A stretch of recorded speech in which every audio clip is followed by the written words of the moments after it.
अस्सलाम वालेकुम। प्रोग्राम बरक्स के साथ मैं हूं इमरान सनाउल्लाह।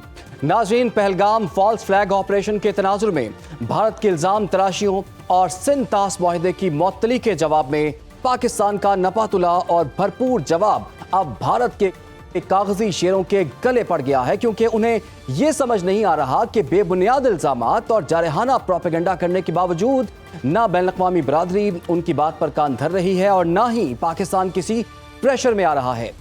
पाकिस्तान का साफ और दो टोक मौक़िफ़ आज एक बार फिर वज़ीर आज़म शहबाज शरीफ ने पाकिस्तान मिलिट्री अकेडमी की पासिंग आउट परेड के मौके पर दोहराया कि कोई मुहिमजोई हुई तो मुंह तो जवाब देंगे। वज़ीर आज़म ने अगर सिफारती और अस्करी महाज पर भारत को ललकारा तो army chief general Nasir Munir की एक तकरीर फिर से बाज़गश्त उसकी सुनाई दे रही है, जिसमें उन्होंने पाकिस्तान की असास को उजागर किया। उधर आलमी फ्रंट की बात करें, वहां अमेरिकी सदर डोनाल्ड ट्रंप ने तमाम तर भारतीय प्रोपेगेंडे के बावजूद पाकिस्तान के खिलाफ कोई बयान देने से साफ गुरेज किया। इसका मतलब यह हुआ कि भारत अपनी जारहाना सिफारती बयानिए की जंग में मतलूबा नताइज हासिल करने में नाकाम रहा, क्योंकि न सिर्फ पाकिस्तानी क़यादत ने तमाम तर भारतीय वावेले का मुंह तोड़ जवाब दिया, बल्कि अमेरिका समेत आलमी बरादरी भी पाकिस्तान पर भारतीय इल्जामात पर मुकम्मल खामोश है। इसी पर बात करेंगे। इस वक्त हमें ज्वाइन कर लिया है सरबराह मुस्लिम लीग ज़िया एजाजुल हक साहब ने। एजाजुल हक साहब, आपके वक्त का बहुत शुक्रिया। एजाजुल हक साहब, भारतीय तमाम तरह प्रोपेगेंडे के बावजूद भारत आलमी बरादरी की हिमायत हासिल करने में नाकाम रहा, इस पर आप क्या कमेंट करेंगे? और पाकिस्तान की जानिब से जितना मैच्योर रिस्पॉन्स और कैलकुलेटेड रिस्पॉन्स दिया गया, उस पर आपकी क्या राय है? बिस्मिल्लाहिर्रहमानिर्रहीम। मेरा ख्याल है बहुत अरसे के बाद पहली दफ़ा पाकिस्तान ने एक अच्छा खूबसूरत नैरेटिव बनाने की कोशिश की है और दो टोक जवाब दिया है हिंदुस्तान को।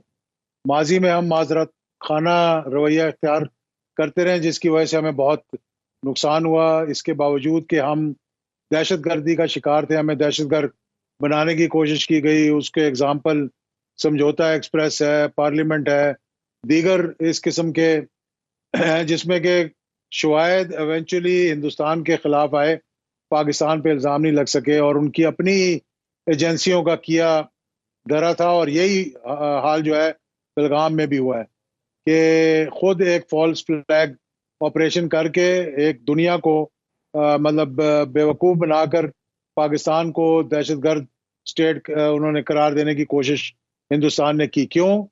क्योंकि हिंदुस्तान के पहली बात उनके अंदर बड़ा एक मामला जो है वो ख़राबी की तरफ जा रहे हैं। दूसरा, उनके जो उस्ताद हैं इस कश्मीर के मसले में, जिन्होंने उनको पढ़ाया लिखाया और ट्रेनिंग दी और इक्विपमेंट दिया और ये बताया कि किस तरह से हमने इंसर्जेंसी तो नहीं दी वहाँ पे, कि आज़ादी की तहरीक को हमने किस तरह रोका और आप भी उसी तरह रोके। वो इजराइल था। इजराइल और हिंदुस्तान का गठजोड़ जो है ना, वो इसका नतीजा निकला। लेकिन दोनों ममालिक को ये मालूम होना चाहिए कि इजराइल ने 1986 पे कोटा पे हमला करने की कोशिश की, उसको मुंह तोड़ जवाब दिया गया और उनको दुम दबाकर भागना पड़ा। हिंदुस्तान ने एक मर्तबानी 1986 ब्रास टेक एक्सरसाइजेस, उसके बाद 2001 में जनरल परवेज मुशर्रफ के ज़माने में फ़ौजें जो हैं अपनी 6 लाख फ़ौज जो है वो बॉर्डर पे लगा दी और उस वक्त एक अच्छा डिप्लोमेटिक ऑफेंसिव पाकिस्तान ने लिया था कि सारे दोस्त ममालिक में हमारे वफूद गए थे और उनको हमने बताया और फिर उनको वापस जाना पड़ गया। फिर हमारे सामने तो हमारे पास तो शायद मौजूद है, हमने उनको सही तरीके से इस्तेमाल नहीं किया। गुलबशन जदेव जो है, जो कि यहाँ पर दहशतगर्दी करवाता रहा, पैसे बांटता रहा, आज पाकिस्तान की जेल में पड़ा हुआ है। अभिनंदन तो है वो नाइस कप ऑफ टी के बाद वापस इंडिया भेज दिया गया। तो अगर कुछ कोशिश की तो second nice cup of tea is ready for fantastic. जी बिल्कुल, आप ठीक कह रहे हैं। आपको याद होगा वो। हाँ जी। तो इसमें उनको देखें ना, पाकिस्तान ने दो काम किए। एक तो ईंट का जवाब पत्थर से, और दूसरा उन्होंने एक डिप्लोमेटिक इनिशिएटिव ऐसा लिया है कि जी हम तो बैठकर बात करने के लिए तैयार हैं, आप जॉइंट कमीशन बना दें, हम और आप बैठकर ये साबित कर दें कि पाकिस्तान है, या हम साबित करेंगे कि पाकिस्तान नहीं है, तो दूध का दूध और पानी का पानी हो जाएगा। तो वो कभी भी इस बात पे नहीं आएंगे। ना समझौता एक्सप्रेस में भी यही हुआ और पार्लियामेंट का जो उनके हुआ था हमला, उस पर भी यही हुआ कि एक तरफा इल्जामात लगाकर वो पाकिस्तान को बदनाम करने की कोशिश कर रहे हैं। बिल्कुल, वो झूठे इल्जामात हैं, ये तो पूरी दुनिया जानती है और हकायक भी अब सामने आ चुके हैं किसी हद तक। तो इजाजुल हक साहब, जैसे कि आप खुद भी कह रहे हैं, वज़ीर आज़म शहबाज शरीफ ने पेशकश भी की है कि गैर जानिबदाराना आज़ादाना आलमी तहकीकात जो अगर हो जाती हैं तो पाकिस्तान उसके लिए ताउन करने को तैयार है। अब भारत क्या इस जानिब आ सकता है, नहीं आ सकता? और अगर वो इस तरफ आएगा तो झूठा प्रोपेगेंडा तो फिर दोबारा से बेनकाब हो जाएगा, तो दोबारा से उनको शर्मिंदगी और पशेमानी का सामना करना पड़ेगा। आने वाले दिनों में क्या सूरत हाल आप देख रहे हैं? हालात मजीद ख़राब होंगे या मामला हल हो जाएगा इसी लेवल पर? देखें, एक दो चीजें उन्होंने की हैं। एक अटेंशन जो है ना, उसको बिहेवियर होता है ना, अटेंशन सीकिंग बिहेवियर, वो उनका था। एक तो उन्होंने इंटरनेशनल मुआहदा जो है इंडस वाटर का, जो जो ट्रीटी है, जो कि वर्ल्ड बैंक ने इसको ब्रोकर किया था, इसलिए को पाकिस्तान और हिंदुस्तान के दरमियान बाईलैटरल ट्रीटी नहीं थी। एक तो उसको ख़त्म करना, जो वो ख़त्म कर ही नहीं सकते। जितना मर्जी जोर लगा लें, एक तरफा वो ख़त्म हो ही नहीं सकता। पाकिस्तान अलबत्ता शिमला मुआहदा जो है वो एक तरफा ख़त्म कर सकता है।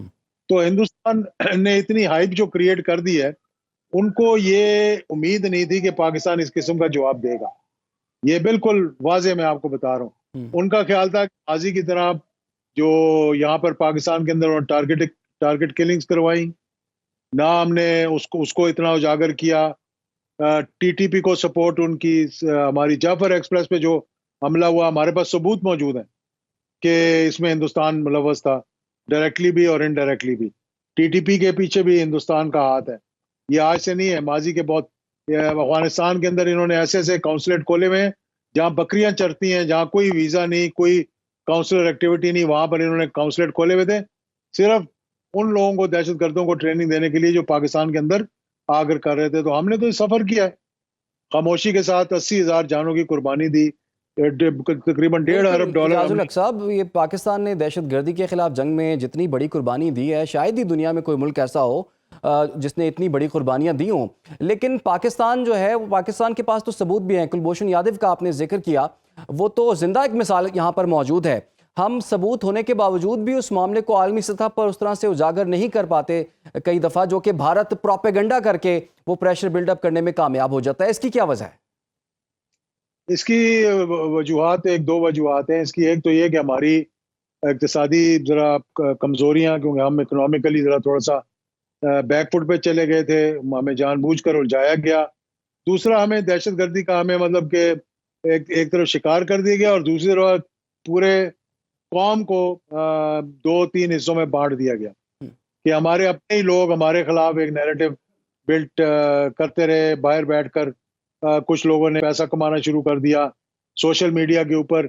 और हाल ही में आपने कल देखा होगा, मैं एक ट्वीट देख रहा था कि बाहर बैठकर पाकिस्तानी जो हैं, अपने आप को पाकिस्तानी और मुहिब वतन कहते हैं, हिंदुस्तान के नैरेटिव को लेकर आगे चल रहे थे। यानी हम एक अंदरूनी तौर पर इन मामलात को तय करने की कोशिश की जा रही है और हमें उलझाया जा रहा है, क्योंकि हमने अपना नैरेटिव बिल्ड नहीं किया। हमें उसकी हमारी लॉबिंग इतनी मजबूत नहीं थी। और दूसरा ये कि इकोनॉमिकली हिंदुस्तान हमसे थोड़ा आगे है, तो इसलिए हमारे दोस्त ममालिक के साथ भी जहां उनके वजीर आजम कदम नहीं रख सकते थे, अब वहां उनको बड़े बड़े अवार्ड्स दिए जा रहे हैं। तो वो भी इक्तिसादी मामलात की वजह से। अमेरिका का एक अपना एंगल है, हालांकि ट्रंप ने कोई ऐसी बात नहीं की जिस पे कि मैं वो करूं, लेकिन वो हिंदुस्तान को एक स्ट्रेटेजिक, उन्होंने एग्रीमेंट करने के बाद उन्होंने उसको बिल्ड कर रहे हैं कि भाई चाइना के खिलाफ खड़ा हो। हालांकि लद्दाख वगैरह में काफ़ी मार पड़ चुकी है हिंदुस्तान को, और जब पाकिस्तान पे दरअंदाजी की कोशिश की थी तो तब इनका जहाज गिरा था।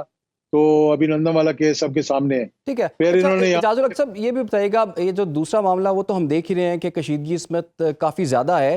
पाकिस्तान के जो दोस्त ममालिक हैं, आपको भी बड़ा गहरा इस बात का अंदाज़ा है कि उनमें से कौन सा ऐसा मुल्क है जो कि सबसे ज़्यादा पाकिस्तान के साथ खड़ा होगा, पाकिस्तान का साथ देगा इस मामले पर? देखिए, तमाम मुस्लिम ममालिक जो हैं, इसके बावजूद कि हमारे साथ हो ना हो, वो ये नहीं चाहेंगे कि ये कशीदगी बढ़े, क्योंकि इसका नुकसान से, इसका फॉल आउट जो है, अगर पाकिस्तान हिंदुस्तान की कोई, क्योंकि ये जंग फिर जंग नहीं होगी ना, ये जंग फिर जंग से एक कदम आगे चली जाएगी। अगर किसी ने लड़ाई शुरू हो गई, जंग शुरू हो गई, किसी एक ने दूसरे की टेरिटरी मतलब पर कब्जा किया या कोशिश की, तो फिर वो उसको छुड़ाने के लिए अब टैंकों से और मतलब बंदूकों से और पिस्तौलों से काम नहीं लेगा। वो फिर गौरी से बात करेगा, वो शाहीन से बात करेगा, वो बाबर से बात करेगा, तो बात फिर बढ़ती चली जाएगी। तो इसलिए मैं समझता हूँ कि बेटर सेंस शुड प्रिवेल। अच्छा। हिंदुस्तान ऑलरेडी जी जी अपने अंदरूनी मामले में माइनॉरिटीज के खिलाफ जो कुछ कर रहा है, जो रियासती दहशतगर्दी वो कर रहे हैं कश्मीर के अंदर, जिस तरह से उन्होंने आईनी तौर पर कश्मीर को सब्जुगेट करने की कोशिश की, वो कामयाब नहीं हुए इसमें। देखिए वहां तो 1 लाख से ज्यादा लोगों ने जानों की कुर्बानी दी है। उसमें से कभी कोई आपने सुना आज तक कि कोई कश्मीर के अंदर शहीद हुआ और उसका पाकिस्तान से ताल्लुक हो? कोई आप बता दें। लेकिन कुछ लोग पकड़े गए थे और उन्होंने फिर अपने जोरे बाजू से अपने आप को छुड़वाया वहां से, सही। और वो पाकिस्तान आ गए बिल्कुल। वापस। अच्छा इजाजुल हक साहब, हमने देख लिया हुकूमती लेवल पर तो बड़ा ज़बरदस्त रिस्पॉन्स हमें सामने आया है और लोगों ने बड़ा अप्रिशिएट भी किया है इसको, इतना मेच्योर रिस्पॉन्स है। लेकिन अगर अंदरूनी तौर पर पाकिस्तान की बात कर ली जाए तो आपको पता है हमारा मुआशरा जो है बड़ा पोलराइज्ड है और सियासी जो इत्तफाक है उस तरह से नज़र नहीं आता। तो आप नहीं समझते एक ऐसी अपॉर्चुनिटी थी मुल्क की खातिर, तमाम सियासी क़यादत जो है वो अपने इख्तलाफात भुलाकर मुल्क की खातिर क्या एक नहीं हो सकते? आज भी हम देख रहे हैं कि हुकूमत का बयानिया कुछ डिफरेंट होता है और अपोजिशन जो है वो उस तरह से साथ नहीं खड़ी होती जिस तरह से खड़ा होना चाहिए उन्हें साथ। देखिए यहाँ पर आकर आपको पॉलिटिशियंस का और स्टेट्समैन जो हैं, जो लीडरशिप है, उसका फर्क साफ मालूम हो जाएगा। सियासतदान जो होता है वो हमेशा अपने मफाद को देखता है, अपने अपने अपने मतलब के उसको देखता है कि भाई मेरे क्या मफाद है, मैं इस अपॉर्चुनिटी से क्या गेन कर सकता हूँ। उसका 1-2 एग्जांपल भी आपको दूंगा। जो स्टेट्समैन होता है ना, वो दीवार के पीछे भी देख सकता है। वो ये देखता है कि इसमें मेरे मुल्क का क्या फायदा है, मेरे अवाम का क्या फायदा है। पीपल्स पार्टी हुकूमत के साथ खड़ी हो गई है, लेकिन बार्गेन करके, सही। बातचीत करके, नहरों के मसले पर मट्टी डालकर वो हुकूमत के साथ खड़े हो गए, जी हम अपनी फौज और हुकूमत के साथ खड़े हैं। लेकिन उन्होंने वो जो एक स्टेट्समैन का रोल होता है वो अदा नहीं किया, जिसपे मुझे अफसोस हुआ है। इसी तरह दूसरी जमातों के लिए भी, ऑपोजिशन के लिए भी एक अपॉर्चुनिटी है। देखें हिंदुस्तान के साथ अगर, मैं कहता हूँ अल्लाह ना करे कि कोई ऐसा मौका आए कि हमें जंग की हद तक जाना पड़े, लेकिन ये एक ऐसी चीज है जिसपे पूरी कौम, बिल्कुल 25 करोड़ अवाम है, वो कौम के सिपाही बनकर अपनी फौज के साथ खड़े हो जाते हैं। ये मतलब प्रेसिडेंस भी आपने देखा है, और आज के भी मैं आज का बता रहा हूँ। अगर कोई लीडरशिप जो अब कह रहे हैं ना जी कि कौम तकसीम है, यहाँ इनको इकट्ठा करें, कोई ऐसी जगह से बयानिया नहीं दे सकता, जी। ये सब है। आप वहां से बैठकर पाकिस्तान के खिलाफ तो बयानिया बना सकते हैं, अमेरिका के अंदर लॉबिंग कर सकते हैं, लेकिन जब कौम मुश्किल में हो तो आप अपनी फौज के साथ और अपने जो मुहाफिज है उनके साथ नहीं खड़े हो बिल्कुल सकते।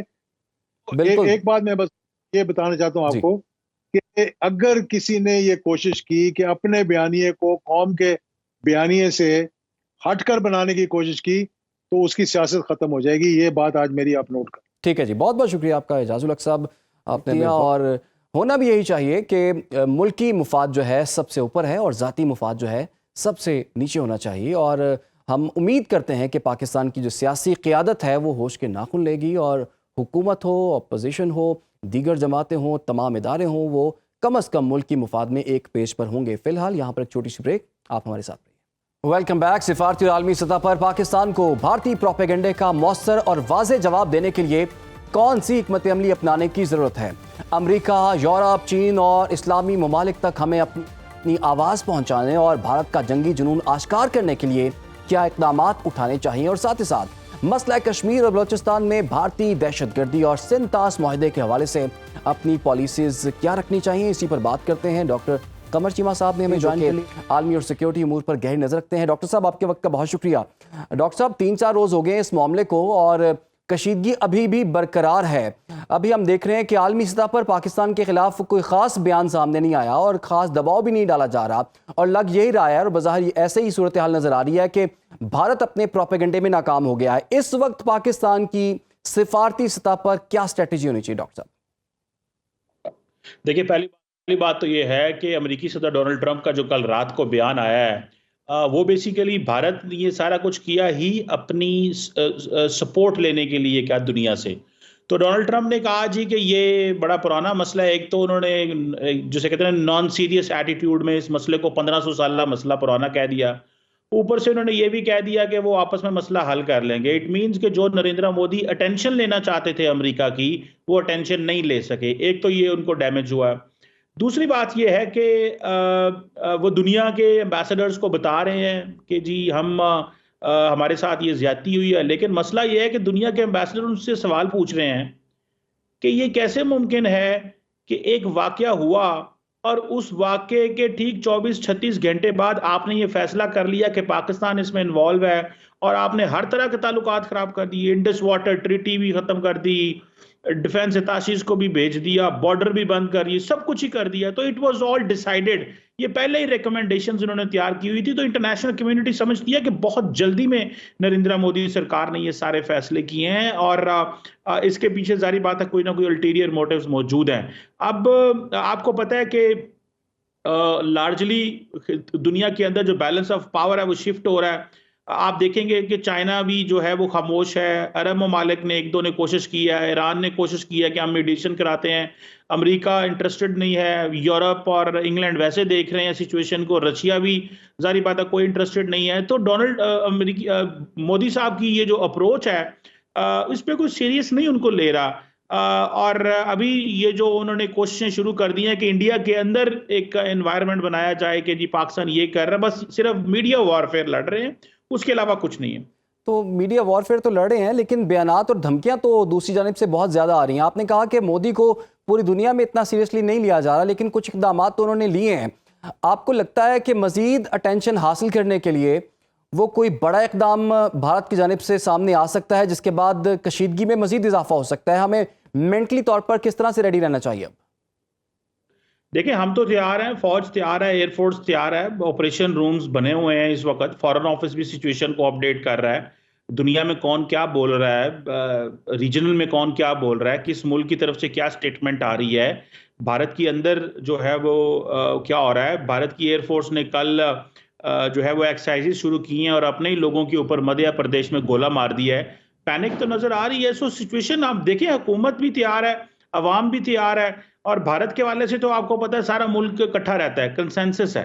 तो ये तो नहीं हो सकता कि भारत अगर कोई एक्शन ले तो पाकिस्तान की एयरफोर्स या आर्मी या नेवी जवाब न दे।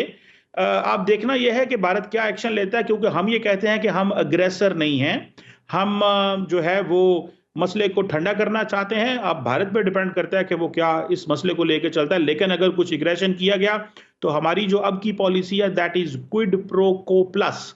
एक करेंगे तो हम दो मारेंगे, दो मारेंगे तो हम तीन मारेंगे। तो हमारी पॉलिसी तो क्लियर है जिसमें। अच्छा डॉक्टर साहब, हम देख रहे हैं कि खित्ते में दीगर जो ममालिक हैं उनके साथ भी भारत के कुछ मामलात अच्छे नहीं हैं।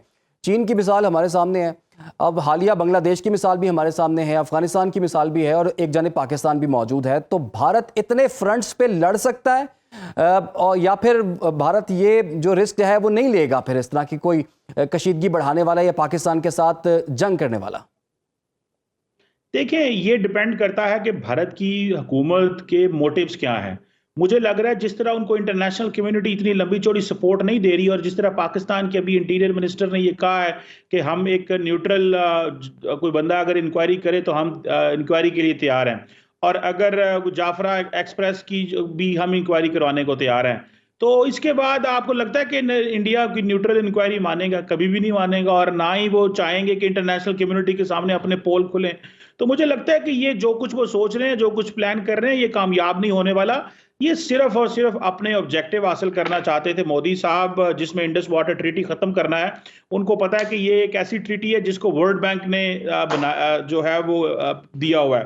तो उनको इस चीज की समझ है कि पाकिस्तान वैसे तो नहीं बैठेगा हमारे साथ, तो कुछ इस तरह के सर्कमस्टांसेस क्रिएट कर दिए जाएं तो शायद वो बैठे। तो मुझे लगता है कि ये, और दूसरा अपनी आवाम को भी बताना चाहता है कि देखें जी कि नरेंद्र मोदी अब ये डिफरेंट इंडिया है, मैं 65 साल पुराने भारत के जो इंडिया के पाकिस्तान से मुआहदे हैं वो भी तोड़ दूंगा क्योंकि ये नया इंडिया है। तो वो एक अपनी फॉल्स होप्स उनको लगाना चाहते हैं, that is what it seems. तो डॉक्टर साहब, जिन मुआहदों का आपने भी जिक्र किया है, कुछ को तो बैनुल-अक़वामी इदारों की गारंटी भी हासिल है, तो क्या ये आलमी मुआहदे जो होते हैं वो इतने ही कमज़ोर होते हैं, इनको कोई आलमी तौर पर तहफ़्फ़ुज़ नहीं होता कि जब कोई मुंह उठा के ये कह दे कि मैं इस मुआहदे को मुअत्तल करता हूँ या ख़त्म करता हूँ, इसकी प्रोटेक्शन के लिए क्या है हमारे पास? देखें, इसकी प्रोटेक्शन के लिए वो multilateral forum, world bank is itself एक फोरम है जो ये कह रहा है कि हाँ जी हम आपको मॉनिटर करेंगे इसको, और वो ही जो है इसको बताएगा सारा कुछ। सो जिसे कहते हैं ना कि मुझे ऐसा लगता है कि कोई वो ये मुआहदा तोड़ना आसान काम नहीं है। पाकिस्तान के पास सारे के सारे रास्ते मौजूद हैं, तो लेट्स सी इसमें क्या निकलता है। लेकिन कोई वो मुआहदे तोड़ के भाग नहीं सकते, उनको इंटरनेशनल कोर्ट ऑफ जस्टिस है या बाकी जो फोरम है उनमें हम लेके जाएंगे। So this is what I understand. अच्छा डॉक्टर साहब, 2019 की बात कर ली जाए तब भी कशीदगी बहुत ज़्यादा थी और जंग का ख़तरा मौजूद था। उस वक्त अमेरिकी सदर डोनाल्ड ट्रंप थे और उन्होंने एक रोल प्ले किया था कि जंग से दोनों जो ममालिक हैं वो पीछे हट गए थे। अब भी डोनाल्ड ट्रंप है, लेकिन उस तरह की दिलचस्पी उनकी इस मामले में नज़र नहीं आई। तो अगर वो इस मामले में दिलचस्पी नहीं लेंगे तो खित्ते के दीगर कौन से ऐसे ममालिक हैं जो कि इस कशीदगी को कम करने में रोल प्ले कर सकते हैं? मेरा नहीं ख्याल जी खित्ते के ममालिक जो हैं वो कोई इंटरेस्ट लेंगे या वो कोई ऐसी चीज़ करने की कैपेसिटी रखते हैं। भारत माजी में भी कह चुका है कि ये हमारे बायलैटरल मसले हम खुद हल करेंगे। तो मुझे लगता है, लेकिन एक चीज़ तो पता चल गई है कि भारत एक्सपोज ज़रूर हुआ है, क्योंकि मोदी साहब क्या करते हैं कि अपने 5 साल इक़्तिदार में एक इस तरह का वाक़या करवाते हैं और फिर 4 साल उसके ऊपर ही लगे रहते हैं। तो ये मोदी साहब का पैटर्न है, मैं समझता हूँ, और उनका दिल ये था कि मैं ये वाक़या करवाऊँ, उसके बाद अमेरिका से अपनी सपोर्ट हासिल करूँ, लेकिन अमेरिका ने सपोर्ट नहीं दी। तो मुझे लगता है कि उनके सारा का जो सारा प्लान है वो डाई डाउन हो गया जी। तो अगर चाइना की बात करें, चाइना जो कि इस वक्त बहुत बड़ी इकोनॉमिक पावर है और ख़त्ते में अगर जंग का ख़तरा मौजूद होता है तो ऑब्वियस सी बात है कि चाइना भी इससे मुतासर होगा। तो चाइना इस खित्ते में कशीदगी अफोर्ड कर सकता है आपके ख्याल में? देखिए, चाइना जो है उसके अपने इंडिया से कोई अच्छे ताल्लुकात नहीं है, तो चाइना क्यों कर या इंडिया चाइना पे क्यों रिलाई करेगा। इंडिया ओवर कॉन्फिडेंट है इस वक्त, तो वो ना तो किसी से रिलाई करता है, ना वो किसी के साथ इंगेज करना चाहता है, ना किसी की बात सुनता है। तो मुझे लगता है कि चाइना भी अपना कोई रोल इसमें किरदार अदा नहीं कर सकता। लेकिन ये सब कुछ जो किया जा रहा है इसका लार्जली मकसद जो है वो डोमेस्टिक पर्पसेस है जी। तो इंडिया जो है वो इस वक्त बड़े ख्वाब देख रहा है कि वो बहुत बड़ी इकोनॉमिक पावर बन के सामने आएगा, और हमें पता है कि जो उसकी इकॉनमी है वो इन्वेस्टमेंट बेस्ड इकॉनमी है। तो अगर जंग का खतरा मौजूद होता है या जंग होती भी है तो सारी इन्वेस्टमेंट तो उनकी बाहर चले जाएगी। तो इकोनॉमिकली अगर देखा जाए तो भारत को इस सूरत हाल से कितना नुकसान हो सकता है? देखिए जी, उन्होंने उनके सारे जहाज जो हैं वो पाकिस्तान की एयर स्पेस से नहीं उड़ेंगे। मिलियंस ऑफ डॉलर्स का नुकसान होगा उनकी गवर्नमेंट को इस पर। तो ये तो अभी आप देखें, आप उनकी एयरलाइंस क्या होता है, तमाशा लगेगा। लोग जो अमेरिका जाते हैं, जिन्होंने शिकागो जाना है, वॉशिंगटन जाना है, जिस तरह की उन्होंने फ्लाइट्स लेनी है, तो बहुत लंबी फ्लाइट्स होंगी, 2-2 3-3 घंटे की फ्लाइट लंबी हो जाएगी और पैसे भी ज़्यादा देने पड़ेंगे। तो this is what they are going to face जी।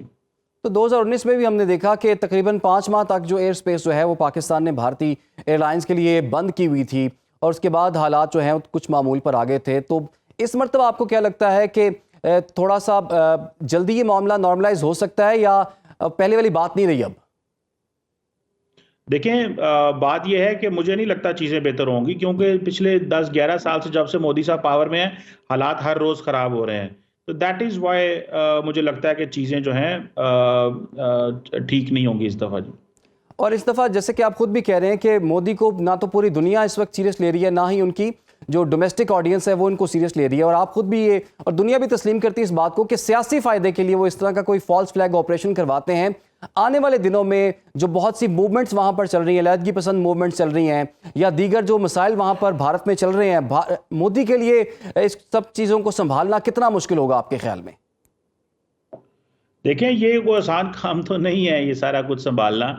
उसकी वजह ये है कि at the end of the day जब इकोनॉमिक लॉसेस ज़्यादा होंगे, जब दुनिया आपकी स्टोरी को नहीं मानती, जब इंटरनेशनली आपकी बात को रिकग्नाइज ना किया जाए और दुनिया आपको सिंपथाइज ना करे, और अमेरिका जैसी रियासत भी ये कहे कि आप अपने मसलों को खुद हल करें, और मोदी साहब के ये 11-12 सालों में एक पैटर्न नज़र आए कि ये हर अपनी हुकूमत के 5 साल दौर में इस तरह का वाक़या करवा के उसको जो है वो करते रहते हैं, तो मेरा ख्याल है कि it will be difficult time for him जी। जी ठीक है, बहुत बहुत शुक्रिया डॉक्टर कमर चीमा साहब, आपने हमें वक्त दिया प्रोग्राम में। यहाँ पर एक छोटी सी ब्रेक और उसके बाद कुछ दीगर मौज़ूआत पर भी बात करेंगे, आप हमारे साथ रहिए। Welcome back. इस वक्त सबके दिमाग में सबसे अहम सवाल यह है कि क्या भारत पाकिस्तान का पानी रोक सकता है, और अगर भारत ने पाकिस्तान का पानी रोका तो हमें क्या करना चाहिए। इसके साथ साथ आज इंडस वाटर कमीशन ने भारत की तरफ से मुआहदे की मुअत्तली का जायजा लेना शुरू कर दिया है।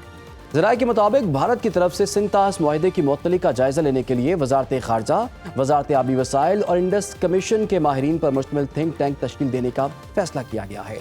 ये थिंक टैंक हंगामी बुनियादों पर मुआहदे की मुअत्तली पर अपनी राय काबीना को देगा, और ज़राए के मुताबिक पाकिस्तान जल्द कानूनी माहिरीन की रिपोर्ट की रोशनी में वर्ल्ड बैंक जाने का ऐलान कर सकता है। पाकिस्तान की जानिब से अक़वाम मुत्तहिदा से राब्ते समय दीगर सिफारती इक़दामात भी ज़ेर गौर हैं। इसी सूरत हाल के हवाले से बात करते हैं। हमें ज्वाइन करें डॉक्टर हसन अब्बास साहब ने, जो माहिर आबी उमूर हैं। डॉक्टर साहब, आपके वक्त का बहुत शुक्रिया। डॉक्टर साहब, भारत अगर पाकिस्तान का पानी रोक लेता है तो फिर हमारे पास क्या ऑप्शंस हैं? पहली बात तो यह है कि जितना उसने रोकना था, सिंतास मुआहदे ने उससे ज़्यादा पानी रोकने की उसको इजाज़त दे रखी थी, और वो अभी तक उतना नहीं रोक सका था जितना वो रोक सकता है। तो इसलिए इंडिया की तरफ से बस वो गीदड़ भभकियाँ आ रही हैं कि हम सारा पानी रोक लेंगे। ये जिन लोगों ने जियोलॉजी नहीं पढ़ी, हाइड्रोलॉजी नहीं पढ़ी, जिन्होंने ज्योग्राफी नहीं पढ़ी, उनको तो ये बहुत बड़ी धमकी नज़र आएगी। लेकिन जिन लोगों ने वो पहाड़ देखे हैं, जो लोग एक्सपर्ट्स हैं, उनको पता है कि दोज मूविंग माउंटेन्स, अब मैंने टर्म इस्तेमाल किया मूविंग माउंटेन्स की, ये माउंटेन्स जो है ना, ये कोई स्टैटिक नहीं है, ये ग्रो कर रही हैं। आप बीच में अपने डैम खड़े करने की बात कर रहे हैं, टनल्स बनाने की बात कर रहे हैं, कैनाल्स बनाने की बात कर रहे हैं। एक साइस्मिक झटका जो है ना, वो इनको बराबर कर देगा इनकी सारी इन्वेस्टमेंट को, नंबर 1। नंबर 2, जो ये कागज़ के ऊपर खड़े होके या स्क्रीन के ऊपर खड़े होके पावर पॉइंट की स्लाइडें दिखा रहे हैं कि जी हम ये कर देंगे, वो कर देंगे, पावर पॉइंट पे ये सब कुछ मुमकिन है, ग्राउंड पे जाके देखें। Those freezing parts of the world, जिसके बीच में वो कहते हैं हम इंडस पे डैम बनाएंगे, वहां पे कंक्रीट भी सेट नहीं होती। क्या बात करते हैं ये लोग, वहां पे मशीनें नहीं चलती, डीजल जो है वो फ्रीज हो जाता है, ये वहां पे डैम बनाने की बात कर रहे हैं। ये सिर्फ बेवकूफ बना रहे हैं हमें और डराने की कोशिश कर रहे हैं। तो डॉक्टर साहब, वो तो उनके जो वजीर हैं अमित शाह, वो तो कह रहे हैं पानी का एक कतरा भी जो है वो पाकिस्तान नहीं जाने देंगे हम। ये तो बता दें, क्या उनके पास कैपेसिटी है पानी रोकने की? ये पहली बात तो ये कि उनके पास तो कैपेसिटी कोई नहीं है, ना वो बना सकते हैं ये कैपेसिटी। लेकिन उनकी ये स्टेटमेंट हमारे लिए बहुत अच्छी है। हम इसी स्टेटमेंट पे उनके ऊपर वॉर क्राइम का मुकदमा कर सकते हैं, क्योंकि जिनीवा कन्वेंशन के हिसाब से किसी भी सिविलियन पॉपुलेशन का पानी रोकना सियासी या जंगी मकासद के लिए वॉर क्राइम में आता है। तो जैसे उन्होंने स्टेटमेंट दी है, जैसे ही मोदी साहब ये स्टेटमेंट देते हैं, सबके ऊपर सेपरेट एक एक मुकदमा वॉर क्राइम का इंटरनेशनल क्रिमिनल कोर्ट में दायर करते जाएं। तो सर, मुकदमात अगर दायर हो भी जाएं तो क्या हमें इंटरनेशनल कोर्ट ऑफ जस्टिस से कोई खास उम्मीद रखनी चाहिए? जो दीगर बड़े बड़े मसाइल सामने आए हैं उसमें तो खातिर खा उनका रिस्पॉन्स सामने नहीं आया उसमें। देखिए, मैं आपको एक बात बताऊं, ये हमारी खाम ख्याली है कि हमें इंटरनेशनल कोर्ट से जस्टिस नहीं मिलेगा। मिलेगा अगर हमारा केस ठीक होगा। इससे पहले अगर आपके जो है ना प्रेसिडेंस कुछ ऐसी है कि जब भी आप कोई वाटर का मुकदमा आगे लेके जाते हैं आर्बिट्रेशन काउंसिल वगैरह में या आगे पीछे, तो फैसला आपके खिलाफ आ जाता है। अक्सर यही हुआ है। उसकी वजह यह है कि आप किसी भी इंटरनेशनल फोरम पे अपना केस नहीं लेके गए। आप with in the bounds of ये जो आपकी इंडस वाटर ट्रीटी थी उसके बीच में रह के आपने ये सारे काम किए हैं। इसके डिस्प्यूट रेजोल्यूशन में इंटरनेशनल कोर्ट ऑफ जस्टिस या इंटरनेशनल क्रिमिनल कोर्ट का जो है ना, वो उन्होंने नहीं दिया हुआ कि आप उधर जाके मुकदमा करेंगे। वो कहते नहीं, आप आर्बिट्रेशन काउंसिल बनाएंगे, न्यूट्रल एक्सपर्ट बुलाएंगे, ये करेंगे, वो करेंगे। और पाकिस्तान को इन्होंने बाकायदा मजबूर किया था 1948 से लेके 1960 तक, ट्रीटी साइन होने से पहले, कि पाकिस्तान इंटरनेशनल कोर्ट में ना जाए। डेविड ई लिलियंथल, जो कि एक अमेरिकन नेशनल थे और साबिक जो है वो अमेरिकन गवर्नमेंट ऑफिशियल रहे थे, टेनेसी वैली के हेड रहे थे और एटॉमिक एनर्जी कमीशन के हेड रहे थे, और पेशे के एतबार से वो कानूनदान थे, लॉयर थे। उन्होंने 1951 में एक मजमून लिखा था जिसमें उन्होंने बड़े वाज़िया तौर पे उनके ये अल्फाज हैं, वो मजमून आज भी इंटरनेट पे आपको मिल जाएगा, वो कोई सीक्रेट मजमून नहीं है, कॉलियर मैगजीन में शाया हुआ था। ठीक। उसमें उन्होंने लिखा था कि पाकिस्तान का लीगल केस भारत के खिलाफ बहुत मजबूत है। जो उन्होंने आबी दहशतगर्दी की थी 1948 में हमारी कैनाल्स बंद करने की, और जो दरियाओं को रोकने का प्रोग्राम बना रहे थे, उनका पाकिस्तान का केस बहुत मजबूत है और अगर पाकिस्तान इंटरनेशनल कोर्ट में चला गया तो पाकिस्तान केस जीत जाएगा। लेकिन साथ उन्होंने ये मशवरा दिया कि पाकिस्तान को रोका जाए और पाकिस्तान ना जाए इंटरनेशनल कोर्ट में, क्योंकि अगर पाकिस्तान इंटरनेशनल कोर्ट में जाता है तो भारत के ये खिलाफ जाएगा मामला और भारत को हमने राजी रखना है। भारत बहुत बड़ा मुल्क है और चाइना उस वक्त जो है कोल्ड वॉर का जमाना शुरू हुआ था, चाइना ऑलरेडी कम्युनिस्ट ब्लॉक के साथ चला गया था और लिलियंथल साहब ने अपने मजमून में यह भी तहरीर किया कि चाइना क्योंकि ऑलरेडी कम्युनिस्ट ब्लॉक में चला गया है, लिहाजा इंडिया को उधर जाने से हमने प्रिवेंट करना है। और उस मजमून का उन्वान था are we losing India.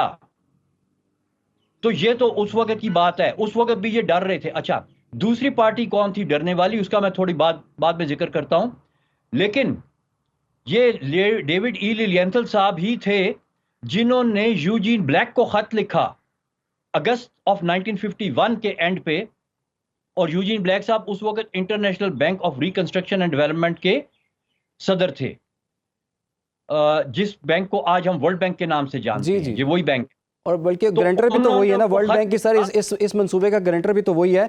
Sir मुझे अगर क्विकली अगर आप बता सकें कैसे बना। जी सुनिए ना, वो गारंटर बना कैसे, इसकी भी हमें हिस्ट्री पता होनी चाहिए ना। हमें तो सिर्फ ये पता है वो गारंटर है भाई, उसको क्या वो कीड़ा लड़ा था कि वो आके गारंटर बन गया था। लिलियंथल साहब जो हैं वो बिजनेस कर रहे थे, ठीक है, वो वो अपनी सरकारी नौकरी छोड़ के बिजनेस कर रहे थे, उनका अपना भी कॉन्फ्लिक्ट ऑफ इंटरेस्ट था। लिलियंथल साहब की अपनी एक कंपनी थी डीआरसी के नाम से, जो कि इंडिया में उन प्रोजेक्ट्स पे काम कर रही थी जो पाकिस्तान का पानी रोकने के लिए उन्होंने तैयार किए हुए थे। तो लिलियंथल साहब का अपना भी कॉन्फ्लिक्ट ऑफ इंटरेस्ट था। उन्होंने वर्ल्ड बैंक को लिखा कि आप इंडिया और पाकिस्तान में जो पानी का झगड़ा चल रहा है आप उसमें शामिल हों, उनको जो है मदऊ करें झगड़े के, क्योंकि इसमें बहुत सी बिजनेस अपॉर्चुनिटीज हैं। World business opportunities are there for the bank.